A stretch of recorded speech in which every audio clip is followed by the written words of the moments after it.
Hello, hello, welcome back.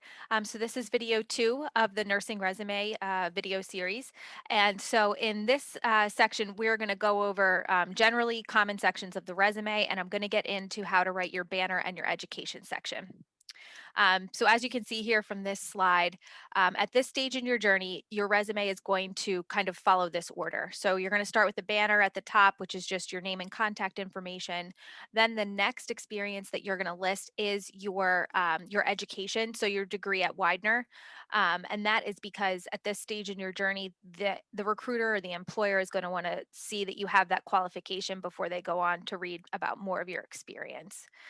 Next, you're going to list your clinical experiences, followed by professional work experience, and then the last section on your resume will be skills. Further along in this video series, I'm going to get into a couple resume sections that are nice to haves, but that again, basically the five that are listed here are the ones you're going to be working with.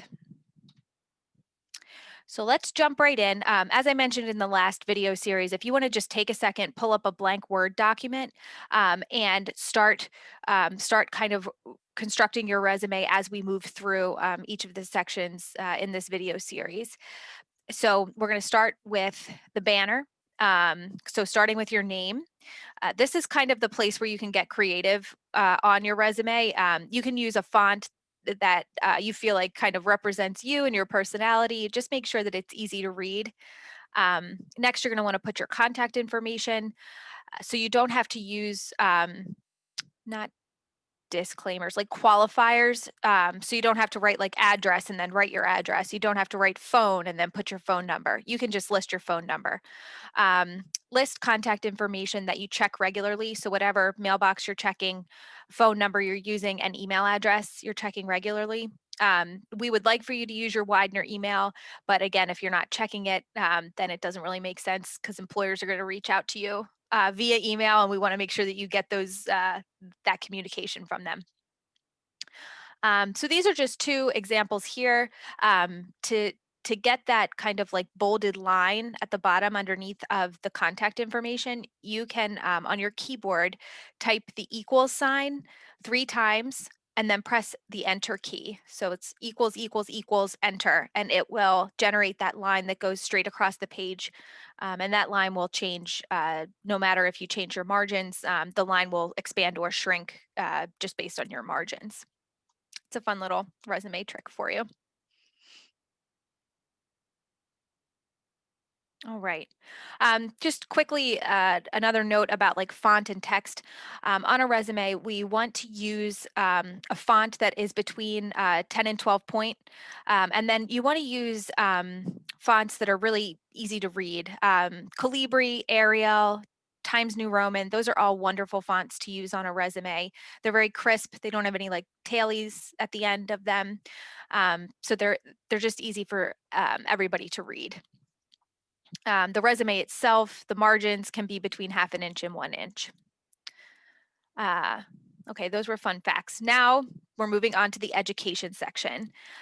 So this will be the first section on your resume, and I have 3 examples listed here.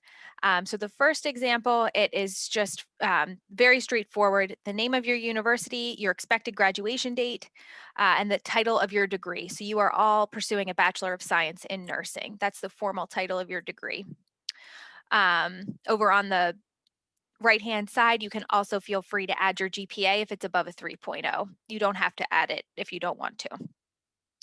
The next example shows that this person chose to add a few more details underneath of their education. So they're including honors that they've received. They're highlighting specific coursework. Now, this coursework should be something that's unique that maybe not every student at Widener has had the opportunity to take. Sometimes study abroad experience or some service learning experience could be nice to highlight there. And then also this person put a certification right at the top of the resume. So I would assume here that the job description was asking for this certification. And then in our third example here, you can see that this individual has 2 degrees. So they earned a Bachelor of Science in Nursing from Delaware County Community College, and then they're also earning a Bachelor of Science in Nursing from Widener. I actually think that that example is supposed to say associates, um, the Delaware County Community College example. But this is just an example of if you're looking at this and this is your second degree, you would list both degrees under your education section, and this is an example of how you could format that.